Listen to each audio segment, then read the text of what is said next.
For today's ulam nga po mga mamsi ay nakapagluto po ngayon ako ng beef na merong enoki mushroom. At dito nga po meron ako dito mga beef. Bali yung pagkakahiwa na ginawa ko dito ay yung maninipis lamang.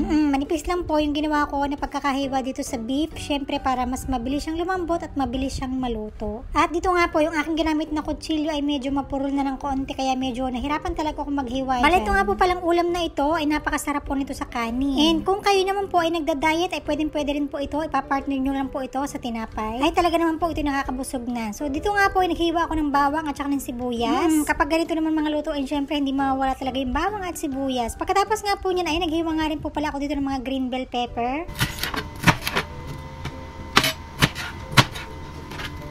At ito nga po, nakaredy na rin po yung enoki mushroom. Bale dyan nga po pala itinanggal ko lang yung parang pinakaugat. Ayan na nga po at mag-uumpisa na nga po ako magluto dito. Naglagay lang po ako dito ng konting butter. Pagkatapos, nung natunaw na yung butter, syempre, nilagay ko na rin yung mga bawang. At nung medyo brown na nga yung bawang, syempre, nilagay ko na rin itong mga sibuyas.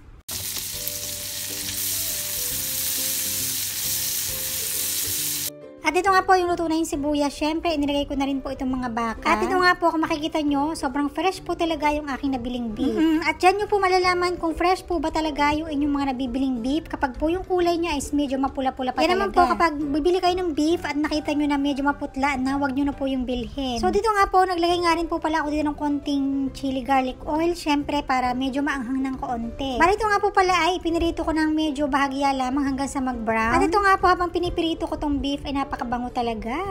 Alam mo yung amoy pa lang po ay talaga naman nakakagutom na.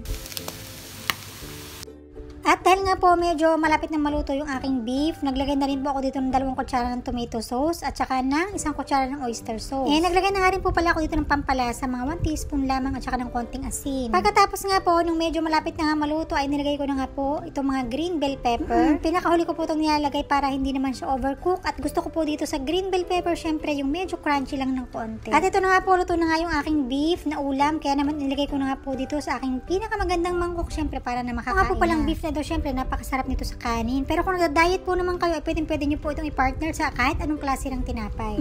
Para lang po ito sa mga nagda-diet. Pero kung hindi naman po kayo nagda-diet, ay pwede naman po kayong kumain ng kanin. Ang dami po talaga nahihirapan sa pagda-diet dahil hindi po talaga nila maiwasan yung kanin. Pero alam niyo po ba, danas na danas ko po yan nung una. Kasi po ako ngayon hindi na po talaga ako nagra-rice. Isang beses lang po talaga sa isang linggo at konting-konti lang po talaga. Sa umpisa po talaga napakahirap. Pero pag nasanay na po kayo na hindi kumakain ng kanin, ay masasanay na rin po yung inyong katawan na hindi po kumain ng kanin araw-araw.